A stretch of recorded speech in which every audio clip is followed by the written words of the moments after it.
مدرسہ بیت العلوم کونڈوا پونے اس official channel کو سبسکرائب ضرور کریں۔ یاد رکھیے، اس سے کسی ایک شخص کو نہیں، پورے مدرسے کو فائدہ ہوگا اور آپ کو اجر عظیم ملے گا۔ اس آیت سے معلوم ہوا کہ تمام بنی آدم اور نوع انسانی کو برائیوں سے کی اندھیریوں سے نکالنے، روشنی میں لانے کا واحد ذریعہ اور انسانیت کو دنیا آخرت کی بربادی اور ہلاکت سے نجات دلانے کا واحد راستہ قرآن ہے۔ یہ آیت کیا بتا رہی ہے؟ اندھیریوں سے ہدایت کی طرف لانے کا راستہ کیا ہے؟ بولو کیا ہے؟ پھر سے بولو۔ اور اسی قرآن کو مسلمان اور علماء نے چھوڑ دیا ہے۔ جب مالٹا کی جیل میں مولانا محمود حسن صاحب رحمۃ اللہ علیہ اور ان کے ساتھیوں کو رکھا انگریزوں نے، تو وہاں انہوں نے 25 پارے کا ترجمہ قرآن لکھا۔ کتنا؟ مالٹا کی جیل میں قرآن لکھ رہے ہیں۔ باقی کے 5 پارے باہر آ کے مولانا شبیر احمد عثمانی رحمۃ اللہ علیہ نے پورے کیے، شاگرد تھے، اس میں کئی لوگ تھے، مولانا حسین المدنی بھی وہ جیل کے اندر تھے۔ باہر آنے کے بعد جو پہلا پیغام دیا ہے حضرت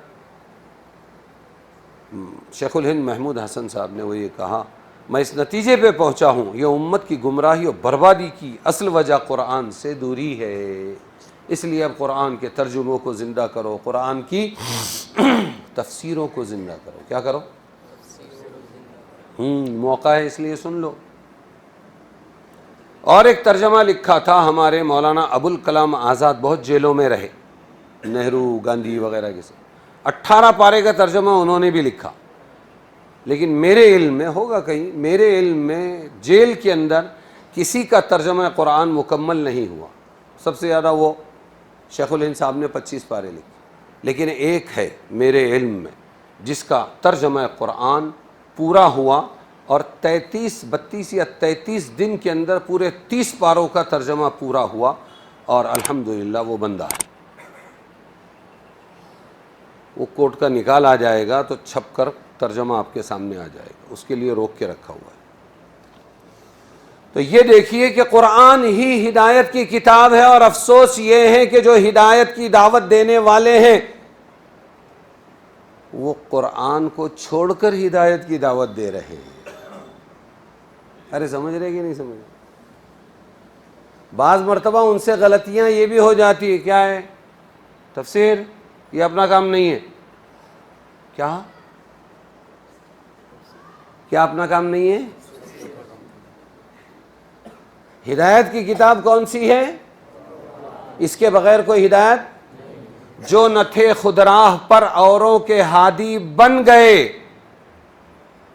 کون؟ صحابہ، مردار کھانے والے، قتل کرنے والے۔ کسی کا اونٹ آیا اور دروازے کے باہر کھڑا کیا، اندر کام سے گیا، یہ یہاں سے چیرا، کوہان، چربی نکالی، کھایا، وہ تڑپ کے مر گیا، نقصان ہو گیا۔ بیٹی پیدا ہوئی، اس کو دشمن سمجھ کے زندہ گاڑ دیا۔ جانور تھے، جانور۔ ان پر محنت حضور صلی اللہ علیہ وسلم نے کون سی کی جس سے وہ انسان بنے؟ قرآن۔ کیا سناتے تھے؟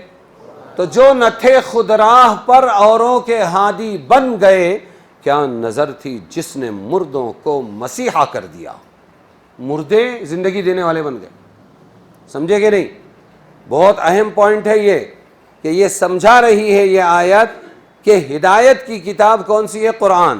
تو اگر شرابی کی شراب چھڑانا ہے، نافرمان کو ماں باپ کا فرما بردار بنانا ہے، آپس میں بھائی چارہ کرنا ہے، گندگیاں چھڑانی ہیں، مجرم کو محسن بنانا ہے، اللہ کا فرما بردار، جو بھی آپ کو محنت کرنا ہے وہ محنت قرآن کی آیتیں سناؤ تو دل متاثر ہوگا اور پھر اللہ ہدایت دے گا۔ فضیل ابن عیاض رحمۃ اللہ علیہ بہت بڑے اللہ والے تھے، پہلے بہت بڑے ڈاکو تھے، عربی جانتے تھے، عرب تھے، لہٰذا ایک جگہ ڈاکہ ڈالنے کے لیے انہوں نے اپنا وہ پھینکا، گھورپڑ، اس کی کمر کو باندھتے تھے، مضبوط پکڑ لیتا ہے وہ، اس سے چڑھتے تھے اوپر۔ اب وہ چڑھے ہیں ڈاکو صاحب اوپر، عربی ہیں، اور اندر کوئی تلاوت کر رہا ہے، اور پہنچا اس آیت پر، أَلَمْ يَأْنِ لِلَّذِينَ آمَنُوا أَن تَخْشَعَ قُلُوبُهُمْ لِذِكْرِ اللَّهِ، کیا ابھی وقت نہیں آیا ایمان والوں کے لیے توبہ کا، یہ آیت ڈاکو کے کان میں پڑی ہے لیکن مطلب سمجھتا ہے، تو فوراً فضیل ابن عیاض پر لرزہ طاری ہوا اور وہ ڈاکہ چھوڑ کر نیچے یہ کہتے ہوئے اترے، آن الوقت، آن الوقت، آن الوقت، وقت آ گیا، وقت آ گیا۔ توبہ کر کے اللہ نے ان کو ولیوں کا سردار بنا دیا۔ یہ ہے قرآن، کیا ہے بولو؟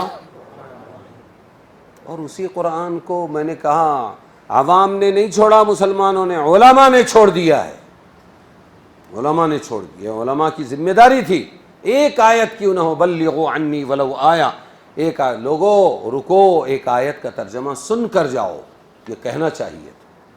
اس کا نتیجہ یہ نکلا کہ علماء کی سرپرستی کے اندر جو دین کی دعوت دیتے ہیں وہ کہتے ہیں تفسیر اپنا کام نہیں ہے، ترجمہ اپنا کام نہیں ہے، پھر کس کا؟ دیش پانڈے کا کام ہے۔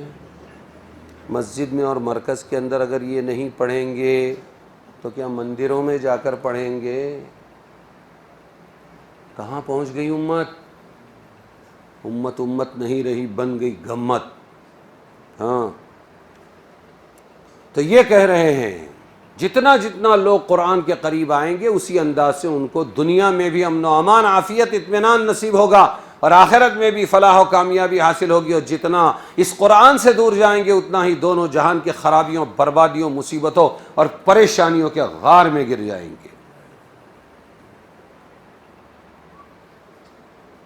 آیت کے الفاظ میں یہ نہیں کھولا گیا کہ حضرت صلی اللہ علیہ وسلم کے ذریعے کس طرح لوگوں کو اندھیریوں سے نجات دے کر روشنی میں لائیں گے، لیکن اتنی بات ظاہر ہے کہ کسی کتاب کے ذریعے کسی قوم کو درست کرنے کا طریقہ یہی ہوتا ہے کہ اس کتاب کی تعلیمات و ہدایات کو اس قوم میں پھیلایا جائے اور ان کو اس کا پابند بنایا جائے۔ کیا کرنا ہے؟ قرآن کی تعلیمات کو ایک تو پہلے کر رہے نہیں لوگ، اور جو کر رہے ہیں آڈیو کے ذریعے، ویڈیو کے ذریعے، اسی طریقے پر پمفلٹ بانٹ کر، ترجمہ قرآن بانٹ کر، سی پارے بانٹ کر، تو پھر انہی میں سے کچھ بیچارے ایسے ذمہ دار اٹھ کھڑے ہوتے ہیں جو کہتے ہیں یہ رواجی طریقے ہیں، رواجی طریقوں سے دین زندہ نہیں ہوتا، جو ہم کریں سو وہی صحیح۔